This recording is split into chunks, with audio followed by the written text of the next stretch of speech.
प्यारे विद्यार्थियों, साथियों, आज हम बात करेंगे अध्यक्षात्मक शासन प्रणाली के गुण एवं दोष। अर्थात इससे पहले हमने आपको अध्यक्षात्मक शासन प्रणाली का अर्थ, परिभाषा, विशेषताएं और अध्यक्षात्मक शासन प्रणाली व्यवहार में किस रूप में कार्य करती है, इन तीनों बातों के संदर्भ में हमने अलग अलग 3 वीडियो अपलोड कर दी हैं। आप हमारी प्लेलिस्ट में देखिएगा। दूसरी बात, चाहे हम किसी भी अवधारणा, किसी भी सिद्धांत की बात कर रहे हों, मैं सिस्टेमेटिक तरीके से व्यवस्थित रूप में प्रत्येक बात को समझाता हूँ।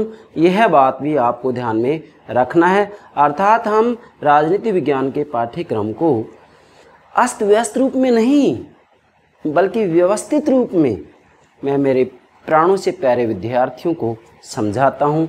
ये बात आपको ध्यान में रखना है। तो सर्वप्रथम मेरे प्राणों से प्यारे विद्यार्थियों, आप हमारे YouTube चैनल को सब्सक्राइब अवश्य कीजिएगा, जिससे प्रतिदिन जो हम वीडियो क्लास अपलोड करते हैं उसकी जानकारी, सूचना आपको प्राप्त हो सके। इसी के साथ में आपका परम दायित्व है कि आपके जो मित्र मंडली के विद्यार्थी हैं, जो राजनीति विज्ञान से किसी भी प्रतियोगिता परीक्षा की तैयारी कर रहे हैं, भाई उनके पास हमारी वीडियो को शेयर अवश्य कीजिएगा, जिससे सभी विद्यार्थियों का हित हो सके। और सभी विद्यार्थियों का हित ही मेरा हित है, सभी विद्यार्थियों की सफलता ही मेरी सफलता है। क्यों? क्योंकि मेरे विद्यार्थी ही मेरी एनर्जी हैं, मेरे विद्यार्थी मेरी ऊर्जा हैं, मेरे विद्यार्थी ही मेरे सब कुछ हैं। मेरा मूल मंतव्य, गंतव्य, लक्ष्य, उद्देश्य एक ही है, संपूर्ण राजनीति विज्ञान के पाठ्यक्रम को मेरे विद्यार्थियों को समझाना। मैं इसी ही लक्ष्य को ध्यान में रखते हुए प्रतिदिन एक वीडियो क्लास अपलोड करता हूँ। Thank you very much. देखिएगा भाई, अध्यक्षात्मक शासन प्रणाली के गुण और दोष क्या हैं। मतलब चाहे राजनीतिक व्यवस्था का कोई भी रूप क्यों ना हो, उसमें गुण भी होते हैं, दोष भी होते हैं। कोई भी व्यवस्था सर्वगुण संपन्न नहीं होती है। जिस प्रकार से कोई भी व्यक्ति सर्वगुण संपन्न नहीं हो सकता है। व्यक्ति के स्वभाव में अच्छाई भी होती है, बुराई भी होती है। व्यक्ति स्वभाव से दैवीय प्रवृत्ति का भी होता है, आसुरी प्रवृत्ति का भी होता है। दोनों बातें मौजूद होती हैं। उसी प्रकार से राजनीति विज्ञान के विद्यार्थियों को यह बात नोट करनी चाहिए कि हम चाहे किसी भी विचारक विशेष के विचारों का अध्ययन कर रहे हों या किसी भी प्रकार की राजनीतिक व्यवस्था का अध्ययन कर रहे हों, सभी में अच्छाइयाँ भी होती हैं और बुराइयाँ भी होती हैं। तो अध्यक्षात्मक शासन प्रणाली भी बुराइयों से बची हुई नहीं है और अच्छाइयाँ तो इसमें है ही हैं। आज पूरी दुनिया में वास्तविक रूप में अध्यक्षात्मक शासन प्रणाली के प्रतिमान को ज़्यादा से ज़्यादा अपनाया जा रहा है। हमारे भारत के बारे में भी बार बार ये बातें कही जाती हैं कि भारत में भी अध्यक्षात्मक शासन प्रणाली को अपना लिया जाना चाहिए। तो कुछ अच्छाइयाँ हैं, कुछ गुण हैं, तभी तो ये बात कही जाती है। तो इसी ही संदर्भ में हम इसके गुण और दोषों की चर्चा करेंगे। देखिएगा भाई, मैंने आपके लिए डायग्राम बनाया है। इस डायग्राम से आप इसके गुण और दोष दोनों बातों को आसानी से समझ सकते हैं। तो ध्यान दीजिएगा। अब इसके गुण और दोष को समझें उससे पहले मैं सामान्य सी बात बताना जा रहा हूँ। क्या मैं ये बताने जा रहा हूँ कि अध्यक्षात्मक शासन प्रणाली क्या चीज़ है क्या ये। जब तक ये नहीं समझेंगे आप गुण और दोष कैसे निकाल पाएंगे। हालांकि इसके लिए मैंने अलग से वीडियो अपलोड कर दिया है, परंतु यहाँ इनके गुण और दोषों को जानने के लिए जरूरी है कि ये है क्या चीज़, तो मैं सामान्य रूप में बताऊंगा। देखिएगा भाई, अध्यक्षात्मक शासन प्रणाली का सामान्य सा अभिप्राय ये होता है कि जब कार्यपालिका, अब देखो ये राष्ट्रपति है, मंत्रिमंडल, ये कार्यपालिका, ये पूरा पार्ट कार्यपालिका का है, ये व्यवस्थापिका है। ध्यान दीजिएगा, सरकार के 3 अंग होते हैं ना, व्यवस्थापिका, कार्यपालिका और न्यायपालिका। न्यायपालिका की हम चर्चा करेंगे। ध्यान दें, जब कार्यपालिका अपने कार्यों, मतलब विशेषकर राष्ट्रपति, संयुक्त राज्य अमेरिका के संदर्भ में उदाहरण दे रहे हैं हम, तो जब कार्यपालिका अपने कार्यों, शक्तियों और अवधि की दृष्टि से व्यवस्थापिका पर निर्भर नहीं होती है बल्कि स्वतंत्र होती है, तो ऐसी व्यवस्था को अध्यक्षात्मक शासन प्रणाली कहा जाता है। मुख्य जो कर्णधार होता है वो राष्ट्रपति होता है। राष्ट्रपति जो कि कार्यपालिका का अध्यक्ष होता है, इसीलिए इसे अध्यक्षात्मक शासन प्रणाली कहा जाता है। दूसरा अर्थ, अध्यक्षात्मक शासन प्रणाली उस शासन व्यवस्था को कहा जाता है जिसमें व्यवस्थापिका और कार्यपालिका, देखो संयुक्त राज्य अमेरिका की जो व्यवस्थापिका है उसका नाम कांग्रेस है और कांग्रेस में 2 सदन है, प्रतिनिधि सदन और सीनेट, ध्यान रखना है। ऐसी शासन व्यवस्था को अध्यक्षात्मक शासन व्यवस्था कहा जाता है जिसमें व्यवस्थापिका और कार्यपालिका ये दोनों ही अपने कार्यों, शक्तियों और अवधि की दृष्टि से एक दूसरे पर निर्भर नहीं होती हैं, बल्कि एक दूसरे से स्वतंत्र होती हैं, एक दूसरे से पृथक होती हैं, एक दूसरे से घनिष्ठ संबंध नहीं होता है। मुझे बताइए संयुक्त राज्य अमेरिका के अंतर्गत क्या ये राष्ट्रपति है और मंत्रिमंडल व्यवस्थापिका में से निकलता है? नहीं। क्या व्यवस्थापिका राष्ट्रपति को अविश्वास प्रस्ताव के आधार पर पद से हटा सकती है? नहीं। क्या राष्ट्रपति व्यवस्थापिका का विघटन कर सकता है? नहीं। मतलब ये दोनों ही एक दूसरे को समय से पहले पद से नहीं हटा सकते हैं। हाँ, राष्ट्रपति यदि विश्वासघाती है, देशद्रोही है, तब इसको महाभियोग की प्रक्रिया से ही हटाया जा सकता है बस।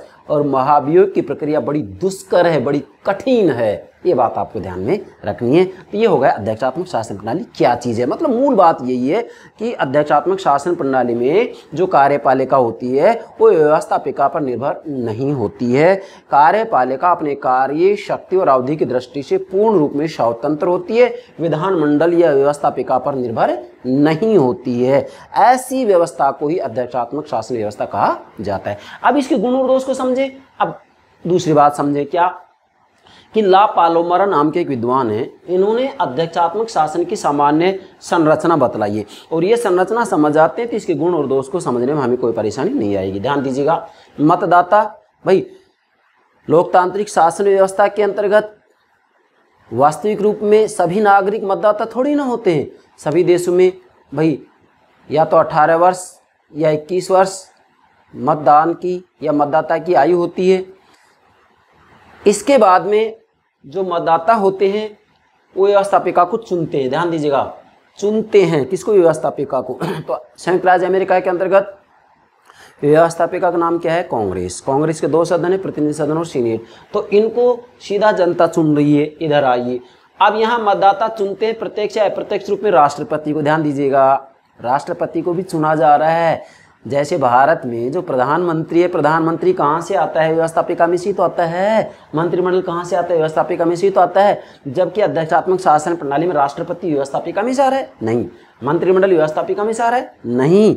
ये दोनों इसके सदस्य नहीं होंगे, बल्कि जनता इसे चुनती है राष्ट्रपति को। अब वो आप सभी जितने भी देश है दुनिया में जहां अध्यक्षात्मक शासन प्रणाली अपनाई गई, जैसे संयुक्त राज्य अमेरिका, लैटिन अमेरिकी देशों के अंतर्गत अध्यक्षात्मक शासन प्रणाली के प्रतिमान को अपनाया गया है, तो वहां राष्ट्रपति चुना जाता है, चाहे प्रत्यक्ष हो या अप्रत्यक्ष। ध्यान दीजिएगा, अब राष्ट्रपति को चुना जा रहा है तो इसका मतलब जनता ने चुना है इसे, इसलिए ये व्यवस्थापिका पर निर्भर नहीं है। क्या कह रहा हूँ? व्यवस्थापिका पर निर्भर नहीं है, अपने कार्य, शक्ति और अवधि की दृष्टि से स्वतंत्र है व्यवस्थापिका से। इसके बाद में नियुक्त करता है राष्ट्रपति मंत्रिमंडल को। संसदीय शासन प्रणाली में जो प्रधानमंत्री होता है वास्तविक रूप में मंत्रिमंडल का चयन करता है और राष्ट्रपति से स्वीकार कर लेता है। ध्यान दीजिएगा, नियुक्त करता है मंत्रिमंडल। इसके बाद में प्रशासन करते प्रशासकीय विभाग और प्रत्येक विभाग का एक अध्यक्ष होता है और अध्यक्ष क्या कहलाता है? मंत्री कहलाता है। लेकिन यहाँ जो मंत्रिमंडल होता है राष्ट्रपति के अधीन होता है, ये बात आपको ध्यान में रखनी है। तो ये तो एक प्रकार से शुद्ध अध्यक्षात्मक शासन प्रणाली की संरचना होगी। अब इसमें आपने देखा व्यवस्थापिका स्वतंत्र है, कार्यपालिका स्वतंत्र है और सरकार का तीसरा अंग क्या है? न्यायपालिका।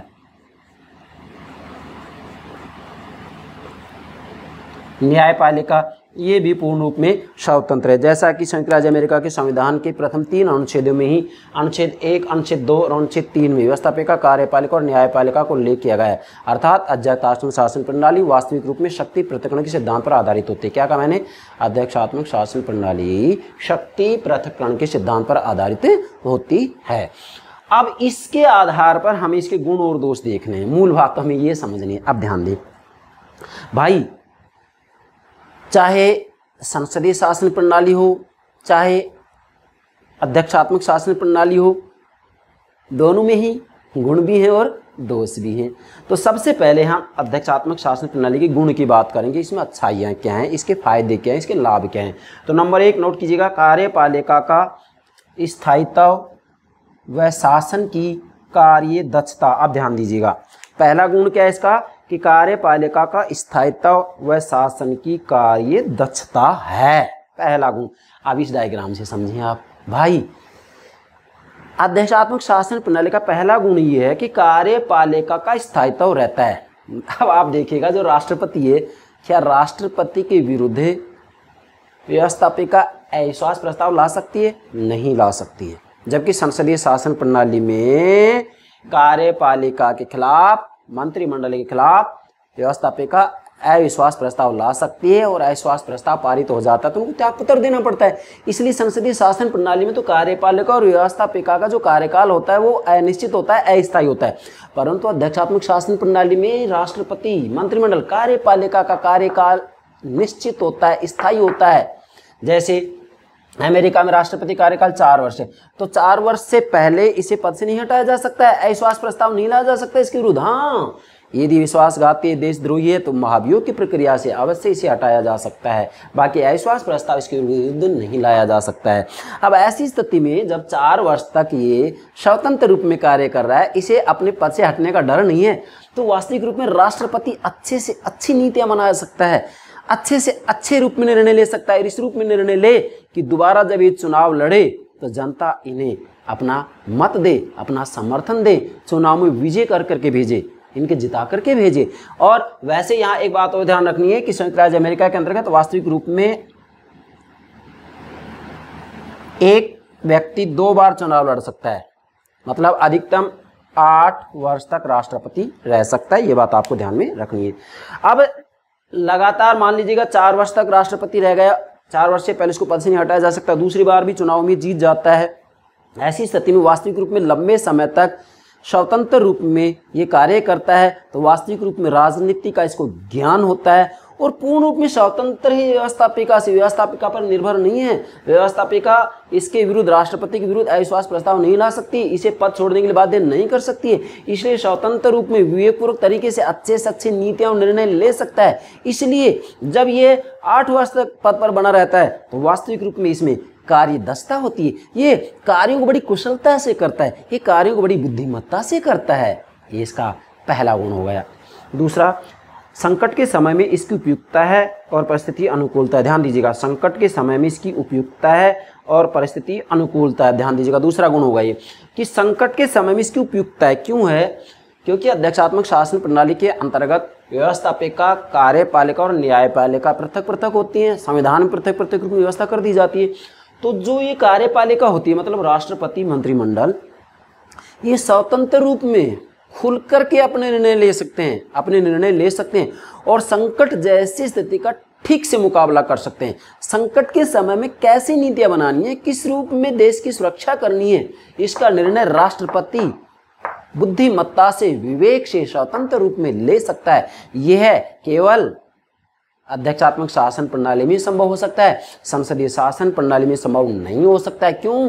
क्योंकि वहां तो व्यवस्थापिका और कार्यपालिका ये दोनों ही वास्तविक रूप में राजनीतिक दल में या दलीय दलबंदी में फंस जाते हैं, एक दूसरे के ऊपर छींटाकशी करने लग जाते हैं और दोनों का ही जो कार्यकाल है तो अनिश्चित होता है। भाई, संसदीय शासन प्रणाली में कार्यपालिका के विरुद्ध अविश्वास प्रस्ताव लाया जा सकता है और कार्यपालिका व्यवस्थापिका का विघटन करा सकती है, मतलब राज्याध्यक्ष को कह करके, मतलब सरकार का अध्यक्ष राज्य के अध्यक्ष को करके व्यवस्थापिका, विशेषकर भारत का उदाहरण तो लोकसभा का विघटन कराया जा सकता है।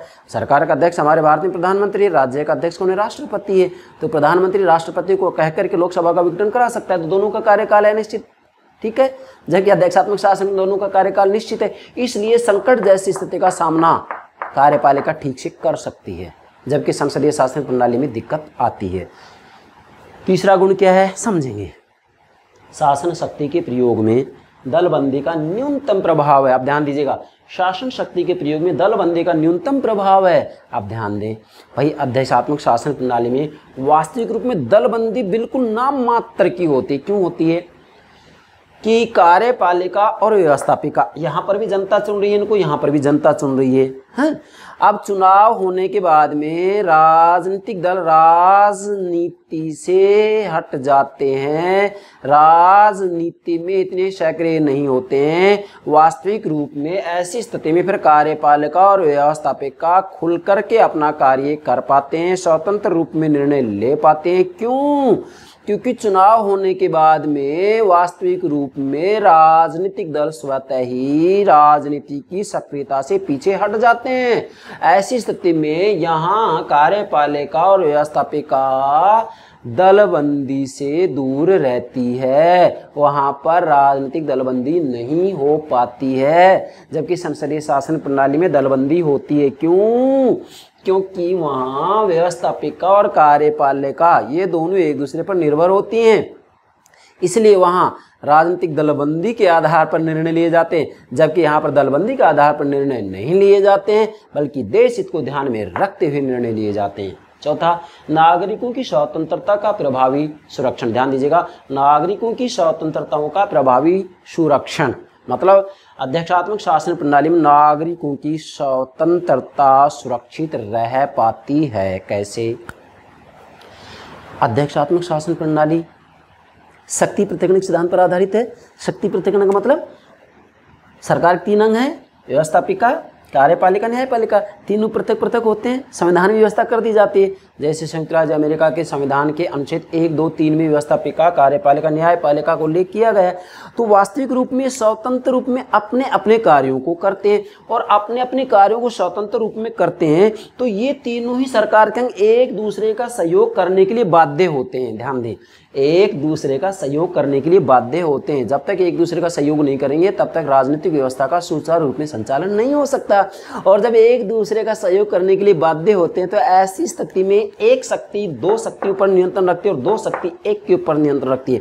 मतलब शक्ति ही शक्ति का विरोधी बन जाती है, इससे शक्ति का दुरुपयोग नहीं होता और शक्ति का संतुलन बना रहता है, शक्ति के ऊपर नियंत्रण रहता है, जिसे कि नियंत्रण और संतुलन का सिद्धांत कहा जाता है। इसलिए वास्तविक रूप में संयुक्त राज्य अमेरिका के अंतर्गत आज शक्ति पृथक्करण के सिद्धांत को परिवर्तित करके वहां नियंत्रण और संतुलन के सिद्धांत को स्वीकार कर लिया है। ऐसी स्थिति में सरकार के तीनों अंग अपने अपने क्षेत्र से संबंधित कार्य भी करते हैं और एक दूसरे का सहयोग भी करते हैं। ऐसी स्थिति में व्यक्तियों की स्वतंत्रता सुरक्षित रहती है। ठीक है। 5वां है राष्ट्रीय एकता का संवर्धन। 5वां गुण है राष्ट्रीय एकता का संवर्धन। अब इसमें राष्ट्रीय एकता का संवर्धन क्यों होगा? इसलिए होगा क्योंकि यहाँ राजनीतिक दलबंदी का अभाव होता है। कार्यपालिका और व्यवस्थापिका स्वतंत्र रूप में कार्य करती हैं और जब स्वतंत्र रूप में कार्य करती हैं तो ये राजनीतिक दलबंदी में नहीं फंसते हैं और राजनीतिक दलबंदी में नहीं फंसते हैं तो ऐसी स्थिति में इनके द्वारा देश हित में, विशेषकर राष्ट्रपति, देश हित में निर्णय लिया जा सकता है और वास्तविक रूप में यहाँ देश को बिखेरने वाली, तोड़ने वाली प्रवृत्ति नहीं पनप पाती है। क्यों? क्योंकि राजनीतिक दलबंदी बिल्कुल न्यूनतम होती है, ना कि बराबर होती है। ऐसी स्थिति में अध्यक्षात्मक शासन प्रणाली का यह महत्वपूर्ण लाभ है कि यहाँ पर राष्ट्रीय एकता बनी रहती है। क्यों बनी रहती है राष्ट्रीय एकता? इसलिए बनी रहती है क्योंकि वास्तविक रूप में यहाँ संसदीय शासन प्रणाली की तरह व्यवस्थापिका और कार्यपालिका एक दूसरे पर निर्भर नहीं होती हैं और यहाँ राजनीतिक छींटाकशी नहीं की जाती है, बल्कि ये सभी अंग, सरकार के तीनों अंग स्वतंत्र रूप में अपने अपने कार्यों को करते हैं और एक दूसरे का सहयोग करते हुए राजनीतिक व्यवस्था का सुचारू रूप में संचालन करते हैं। इससे वास्तविक रूप में यहाँ दलबंदी नहीं पनप पाती है और दलबंदी नहीं पनप पाती है तो ऐसी स्थिति में यहाँ राष्ट्रीय एकता मजबूत होती है। ये इसका 5वां गुण हो गया। अब ये तो अध्यक्षात्मक शासन प्रणाली के गुण हो गए जो कि आप इस डायग्राम के आधार पर समझ सकते हैं। देखो मैंने यहाँ जो दिखा रखा है ये कटी हुई रेखा, इसका मतलब ये है कि व्यवस्थापिका और कार्यपालिका का औपचारिक संपर्क होता है। क्या कह रहा हूँ? औपचारिक संपर्क होता है। फिर कह रहा हूँ औपचारिक संपर्क होता है, प्रत्यक्ष संपर्क नहीं होता है। जैसे कि संसदीय शासन प्रणाली में व्यवस्थापिका और कार्यपालिका का प्रत्यक्ष संपर्क होता है, घनिष्ठ संबंध होता है। यहाँ पर घनिष्ठ संबंध नहीं होता है, औपचारिक संबंध होता है, औपचारिक संपर्क होता है। ठीक है, क्योंकि ये दोनों अपने अपने कार्य शक्ति और कार्यकाल अवधि की दृष्टि से स्वतंत्र, एक दूसरे पर निर्भर नहीं है। जबकि संसदीय शासन प्रणाली में कार्य शक्ति और अवधि की दृष्टि से एक दूसरे पर निर्भर होती हैं। ठीक है भाई। दूसरा पार्ट लेते हैं, अध्यक्षात्मक शासन प्रणाली के दोष। नोट कीजिएगा, दोष मतलब इसमें क्या कमियां हैं, क्या बुराइयां हैं। जैसे जब भारत के बारे में कहा जाता है कि भारत में संसदीय शासन प्रणाली के प्रतिमान की जगह अध्यक्षात्मक शासन प्रणाली के प्रतिमान को अपना लिया जाए, तो इसको अपनाने से पहले ये तो आपको मालूम ही होना चाहिए कि इसमें भी कमियां तो हैं। कोई शासन प्रणाली सर्वगुण संपन्न हो ही नहीं सकती, कमियां तो सब में हैं। तो अध्यक्षात्मक शासन प्रणाली का प्रतिमान भी कोई रामबाण औषधि नहीं है, कोई दैवीय वरदान नहीं है। इसमें भी कमियां हैं, इसमें भी दोष हैं, इसमें भी अवगुण हैं, इसमें भी बुराइयां हैं। ध्यान दें, अध्यक्षात्मक शासन प्रणाली के दोष, क्या कमी है इसमें, आप इस डायग्राम से समझ सकते हैं। नंबर 1, शासकों के स्वेच्छाचारी होने का खतरा। ध्यान दीजिएगा, शासकों के स्वेच्छाचारी होने का खतरा। अब विशेषकर आप देखिएगा यहाँ कि व्यवस्थापिका, कार्यपालिका और न्यायपालिका पृथक पृथक हैं। क्लियर। अब जो ये कार्यपालिका है मतलब राष्ट्रपति, मंत्रिमंडल तो इसके मातहत होते हैं, अधीनस्थ होते हैं, सेवक की तरह होते हैं। तो राष्ट्रपति होगा विशेषकर कार्यपालिका में, तो शक्ति का जो केंद्र होता है वो राष्ट्रपति ही है व्यवहार में आज। तो यहाँ वास्तविक रूप में राष्ट्रपति के द्वारा स्वेच्छाचारी रूप में निर्णय लिए जा सकते हैं। कैसे, मैं समझाऊंगा। मान लो डेमोक्रेटिक या रिपब्लिकन दल का उम्मीदवार राष्ट्रपति बन जाता है। द्विदलीय व्यवस्था है अमेरिका में, 2 दलों के नाम मैंने बता दिया आपको, डेमोक्रेटिक, रिपब्लिकन। ठीक है। अब यहाँ मान लो डेमोक्रेटिक पार्टी का उम्मीदवार राष्ट्रपति बन गया है। अब ये राष्ट्रपति यदि पहले से ही ये दृढ़ विश्वास बना लेता है कि मुझे तो दोबारा चुनाव में आना ही नहीं है, चुनाव लड़ना ही नहीं है, मैं हारूं या जीतूं मुझे कोई लेना देना नहीं है, ऐसी स्थिति में मुझे बताइएगा राष्ट्रपति को नियंत्रित कौन करेगा? भाई जनताएं तो करती है। अब 4 वर्ष तक तो ये पूर्ण रूप में स्वेच्छाचारी आचरण कर सकता है, 4 वर्ष तक स्वेच्छाचारी। जब इसकी ये धारणा बन गई कि मुझे दोबारा राष्ट्रपति नहीं बनना है, मुझे चुनाव नहीं लड़ने हैं, तो मुझे बताइए इसको नियंत्रित कौन करेगा? क्या व्यवस्थापिका कर सकती है? क्या न्यायपालिका कर सकती है? नहीं कर सकती है। इसलिए अध्यक्षात्मक शासन प्रणाली का ये अवगुण है, ये दोष है कि शासक स्वेच्छाचारी बन सकते हैं, उनको स्वेच्छाचारी बनने से नहीं रोका जा सकता। इसलिए अध्यक्षात्मक शासन प्रणाली के बारे में कहा जा सकता है क्या कि अध्यक्षात्मक शासन प्रणाली अनुत्तरदायी होती है, भयंकर होती है, खतरनाक होती है, तानाशाह जैसा आचरण कर सकते हैं इसके अंतर्गत शासक। हाँ, कुछ हद तक ये बात सत्य है। अगर कोई राष्ट्रपति ये सोचे कि भाई मुझे तो 4 वर्ष रहना, उसके बाद में चुनाव लड़ना ही नहीं है, राष्ट्रपति बनना ही नहीं है, तो भाई वह तानाशाह जैसा व्यवहार कर सकता है। इसीलिए अध्यक्षात्मक शासन प्रणाली को अनुत्तरदायी शासन प्रणाली कहा जाता है, भयंकर शासन प्रणाली कहा जाता है, खतरनाक शासन प्रणाली कहा जाता है। समझ गए? दूसरा, कार्यपालिका व व्यवस्थापिका में गतिरोध उत्पन्न करना। अब ध्यान दीजिएगा, कार्यपालिका व्यवस्थापिका में गतिरोध उत्पन्न करना। अब ध्यान देंगे यहाँ, ये कार्यपालिका हो गई, ये व्यवस्थापिका होगी। भाई अध्यक्षात्मक शासन प्रणाली शक्ति पृथक्करण के सिद्धांत पर आधारित होती है, जिसका अर्थ है व्यवस्थापिका, कार्यपालिका और न्यायपालिका की पृथक पृथक रूप में व्यवस्था की जाती है। इनके कर्मचारी अलग अलग रूप में चुन करके आते हैं, मतलब अलग अलग रूप में भर्ती किए जाते हैं। इनकी शक्तियाँ अलग अलग होती हैं, इनका कार्यकाल भी अलग अलग होता है, एक दूसरे के ऊपर निर्भर नहीं होते हैं, स्वतंत्र होते हैं ना। ऐसी स्थिति में मुझे बताइएगा कि व्यवस्थापिका और कार्यपालिका में यदि अलग अलग दल हैं, व्यवस्थापिका में अलग दल का बहुमत है, कार्यपालिका मतलब राष्ट्रपति अलग दल का है, तो डेफिनेटली निश्चित रूप में इन दोनों में गतिरोध होगा। अब इस गतिरोध से बचाएगा कौन? और अक्सर ऐसा होता है, अक्सर ऐसा होता है। इसलिए अध्यक्षात्मक शासन प्रणाली में एक खतरा है, ये दोष है कि यहाँ कार्यपालिका और व्यवस्थापिका में गतिरोध उत्पन्न हो सकता है, जबकि संसदीय शासन प्रणाली में ऐसा नहीं हो सकता। क्यों? क्योंकि वहाँ तो कार्यपालिका व्यवस्थापिका में से ही निकलती है। वहाँ संसदीय शासन प्रणाली में कार्यपालिका और व्यवस्थापिका का विलय हो जाता है, जिससे नई संस्था का निर्माण होता है, जिसे संसद कहा जाता है। जबकि यहाँ दोनों मिले हुए नहीं है, ये दोनों एक दूसरे से पृथक है, इसलिए इन दोनों में गतिरोध हो सकता है। ठीक है।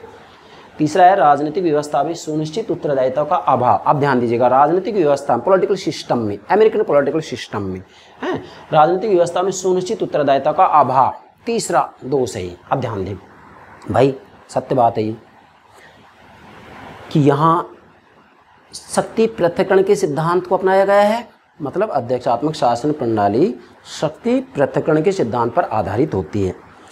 ऐसी स्थिति में यहाँ राजनीतिक शक्ति का एक केंद्र नहीं होता है, बल्कि राजनीतिक शक्ति के आपके सामने 3 केंद्र हैं, व्यवस्थापिका, कार्यपालिका और न्यायपालिका, पृथक पृथक है ना।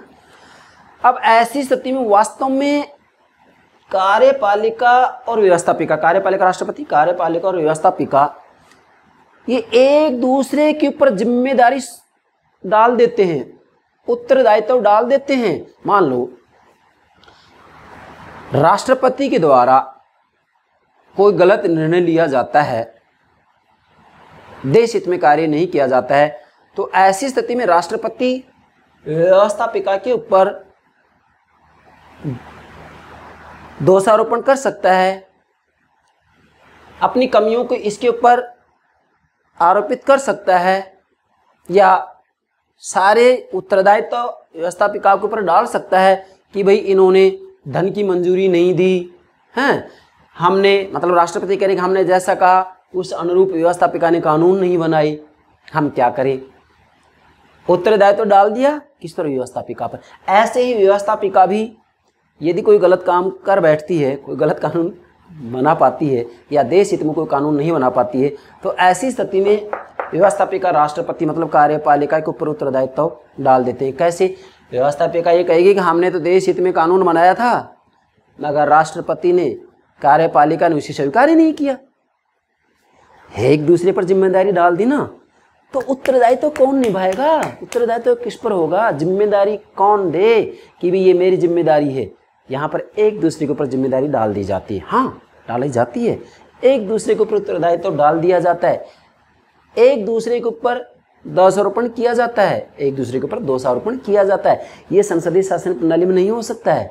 क्या कह रहा हूँ, ये संसदीय शासन प्रणाली में नहीं हो सकता है, जबकि अध्यक्षात्मक शासन प्रणाली में वास्तविक रूप में सुनिश्चित उत्तरदायित्व का अभाव होता है, क्योंकि एक दूसरे के ऊपर उत्तरदायित्व सौंप देते हैं, एक दूसरे के ऊपर आरोपण कर देते हैं, एक दूसरे के ऊपर ये आरोप लगा देते हैं कि भाई हमने ये कार्य इसलिए नहीं किया, और ये करेंगे हमने ये कार्य इसलिए नहीं किया, किस लिए नहीं किया, मैंने आपको एग्जाम्पल दे दिया है। चौथा, लचीलेपन व अवसर अनुकूलन का अभाव। ध्यान दीजिएगा, लचीलेपन व अवसर अनुकूलन का अभाव। हाँ, अध्यक्षात्मक शासन प्रणाली में वास्तविक रूप में अवसर अनुकूलन का अभाव होता है। क्यों होता है, कभी मान लीजिएगा देश के ऊपर संकट आ जाता है, तो ऐसी स्थिति में कार्यपालिका ही संकट का सामना ठीक से कर पाती है, मगर यहाँ जो व्यवस्थापिका होती है और इसमें विशेषकर जो विपक्षी होते हैं, विपक्षी इनका ये प्रयास होगा कि अब समय आया है कि हमें इस रूप में कार्य करना है कि राष्ट्रपति संकट का मुकाबला नहीं कर सके और ये जनता की नजरों में गिर जाए। ये तो ऐसे अवसर की खोजबीन करते हैं फिर।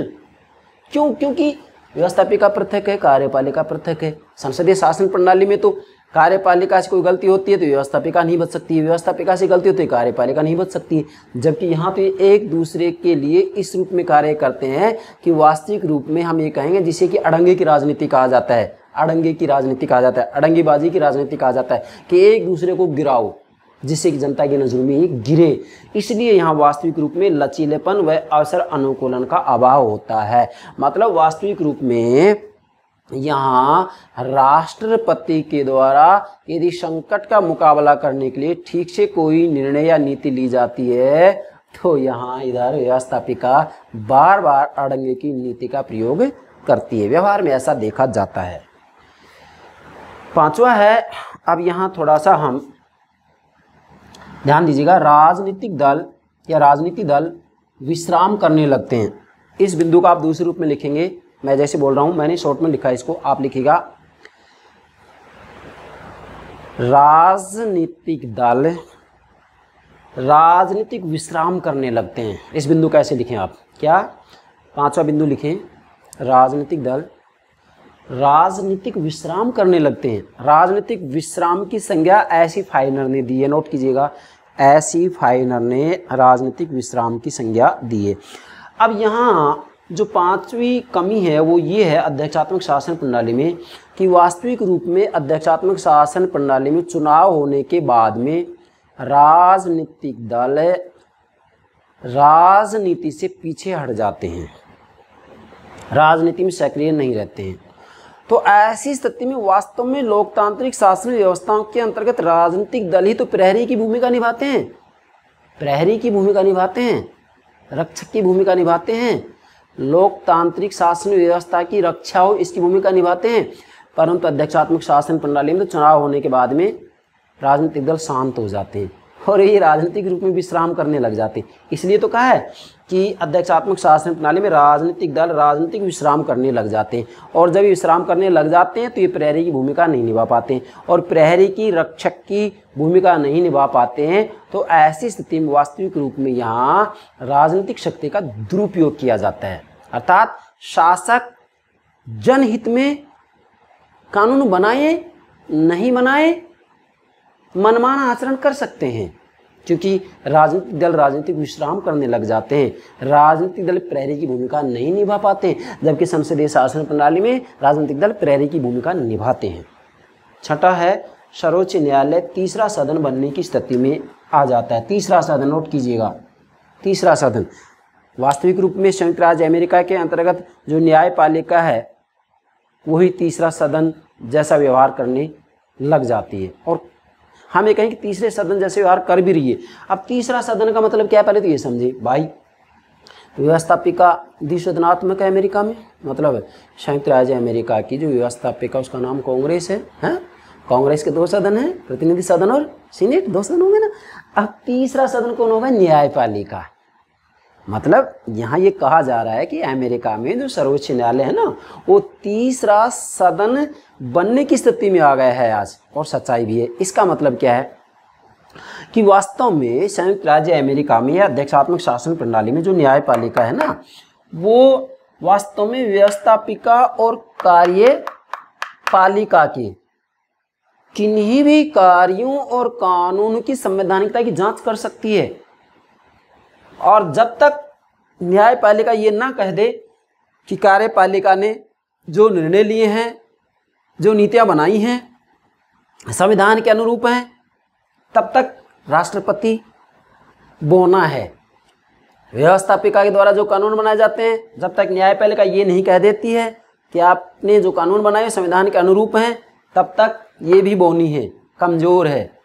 इसलिए व्यवस्थापिका और कार्यपालिका के द्वारा जो कार्य किए जाते हैं, जो नियम बनाए जाते हैं, जो नीति बनाए जाते हैं, जो कानून बनाए जाते हैं, वो तब तक सफल नहीं हो सकते जब तक कि न्यायपालिका उनको वैधानिक घोषित ना कर दे कि भाई ये कानून, ये नियम, ये नीति संविधान के अनुरूप है। और यदि न्यायपालिका ने ये कहा कि संविधान के अनुरूप नहीं है, तो ऐसी स्थिति में व्यवस्थापिका के द्वारा बनाए हुए कानून असंवैधानिक घोषित किए जाएंगे, और कार्यपालिका के द्वारा जो नीति बनाई गई है, जो निर्णय लिए गए वह असंवैधानिक घोषित किए जाएंगे। ऐसी स्थिति में ये कहा जा सकता है कि अध्यक्षात्मक शासन प्रणाली में विशेषकर संयुक्त राज्य अमेरिका के अंतर्गत जो न्यायपालिका है वह तीसरे सदन की भूमिका निभाती है। तीसरा सदन मतलब प्रतिनिधि सदन, सीनेट 2 सदन हो गए, तीसरा कौन बन जाती है, न्यायपालिका। आपसे एग्जाम पूछा जा सकता है निम्न से किस देश के अंतर्गत सर्वोच्च न्यायालय तीसरे सदन की भूमिका निभाता है, तो कौन है, संयुक्त राज्य अमेरिका के अंदर। इसका मतलब यह है कि वहाँ वास्तविक रूप में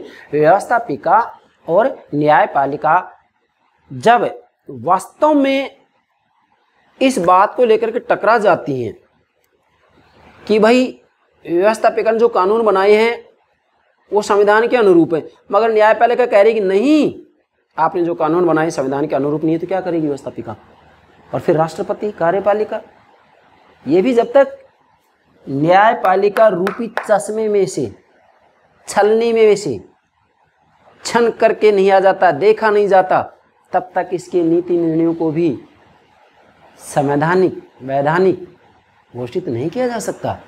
न्यायपालिका ने कह दिया कि संविधान के अनुरूप है तो कोई दिक्कत नहीं है। इसलिए ये इसका दोष है कि अध्यक्षात्मक शासन प्रणाली में सर्वोच्च न्यायालय तीसरा सदन बनने की स्थिति में आ जाता है। ठीक है भाई। अब लास्ट में मैं बहुत महत्वपूर्ण बात बताऊंगा भाई, मेरे प्राणों से प्यारे विद्यार्थी, नोट करने की बात। अब मैंने आपको संसदीय शासन प्रणाली कंप्लीट समझा दी है, सारी वीडियो अपलोड कर दिए, अध्यक्षात्मक शासन प्रणाली के संदर्भ में सारी बातें समझा दी हैं। अब अंतिम में मैं बहुत महत्वपूर्ण बात बताने जा रहा हूँ भाई। संसदीय शासन प्रणाली में भी गुण भी हैं, दोष भी हैं, मैंने समझा दिए। अध्यक्षात्मक शासन प्रणाली में भी गुण भी हैं और दोष भी हैं, है ना। तो फिर क्या कोई ऐसा प्रतिमान नहीं हो सकता जिसमें संसदीय और अध्यक्षात्मक शासन प्रणाली के गुणों को अपना लिया जाए और अवगुणों को छोड़ दिया जाए? क्या ऐसा नहीं हो सकता? हाँ, ऐसा है, जिसे अर्ध अध्यक्षात्मक शासन प्रणाली कहा जाता है, जिसे कि स्विट्जरलैंड और फ्रांस में अपनाया गया है। फ्रांस में 1958 के 5वें गणतंत्र में संसदात्मक और अध्यक्षात्मक शासन प्रणाली का समन्वय किया गया है। स्विट्जरलैंड में भी संसदात्मक और अध्यक्षात्मक शासन प्रणालियों का समन्वय किया गया है, जिसे कि वर्ण संकर व्यवस्था भी कहा जाता है। हाइब्रिड सिस्टम, वर्ण संकर व्यवस्था भी कहा जाता है, और ये स्विट्जरलैंड और फ्रांस में अपनाया गया है। इसका मतलब ये है कि संसदीय शासन प्रणाली का मूल लक्षण होता है उत्तरदायित्व का सिद्धांत, और अध्यक्षात्मक शासन प्रणाली का मूल सिद्धांत होता है स्थायित्व का सिद्धांत। अब संसदीय शासन प्रणाली के अवगुणों से बचा जाए, अध्यक्षात्मक शासन प्रणाली के अवगुणों से बचा जाए, संसदीय शासन प्रणाली के गुणों को ले लिया जाए, अध्यक्षात्मक शासन प्रणाली के गुणों को ले लिया जाए, इसके लिए इन्होंने संसदीय शासन प्रणाली के उत्तरदायित्व के सिद्धांत को ले लिया और अध्यक्षात्मक शासन प्रणाली के स्थायित्व के सिद्धांत को ले लिया। स्थायित्व का मतलब होता है कि व्यवस्थापिका और कार्यपालिका ये दोनों एक दूसरे को समय से पहले पद से नहीं हटा सकती हैं, और उत्तरदायित्व का मतलब होता है कार्यपालिका व्यवस्थापिका के प्रति उत्तरदायी रही। तो वास्तव में इस वर्ण संकर व्यवस्था में या अर्ध अध्यक्षात्मक शासन प्रणाली में वास्तव में कार्यपालिका को व्यवस्थापिका के प्रति उत्तरदायी तो बना दिया जाता है, परंतु ये दोनों एक दूसरे को समय से पहले पद से नहीं हटा सकते। इसलिए वास्तविक रूप में फ्रांस में और स्विट्जरलैंड में उत्तरदायित्व और स्थायित्व इन दोनों ही सिद्धांतों का समन्वय किया गया है, इसलिए इसे वर्ण संकर वर्ण संकर व्यवस्था कहा जाता है, हाइब्रिड सिस्टम कहा जाता है। समझ गए इसका मतलब? एक तरफ संसदात्मक शासन प्रणाली, दूसरी तरफ अध्यक्षात्मक शासन प्रणाली, और यहाँ स्विट्जरलैंड में और फ्रांस में इन दोनों का समन्वय किया गया है। इसी बात को ध्यान में रखते हुए इसके बाद में अगली वीडियो हम लेंगे फ्रांस में अर्ध अध्यक्षात्मक शासन प्रणाली का प्रतिमान, जिससे मेरे प्राण से प्यारे विद्यार्थी आप ठीक से समझ जाएं कि अर्ध अध्यक्षात्मक शासन प्रणाली क्या चीज है, हाइब्रिड सिस्टम है क्या, ये उत्तरदायित्व और स्थायित्व का समन्वय है क्या चीज ये। इसी ही बात को ध्यान में रखते हुए हम सिस्टेमैटिक रूप में, क्रमबद्ध रूप में अगली वीडियो क्लास हम लेंगे फ्रांस में अर्ध अध्यक्षात्मक शासन प्रणाली। ठीक है, तो मैं आशा करता हूँ मेरे प्राणों से प्यारे विद्यार्थी अध्यक्षात्मक शासन प्रणाली के गुण और दोष को ठीक से समझ गए होंगे। Thank you very much.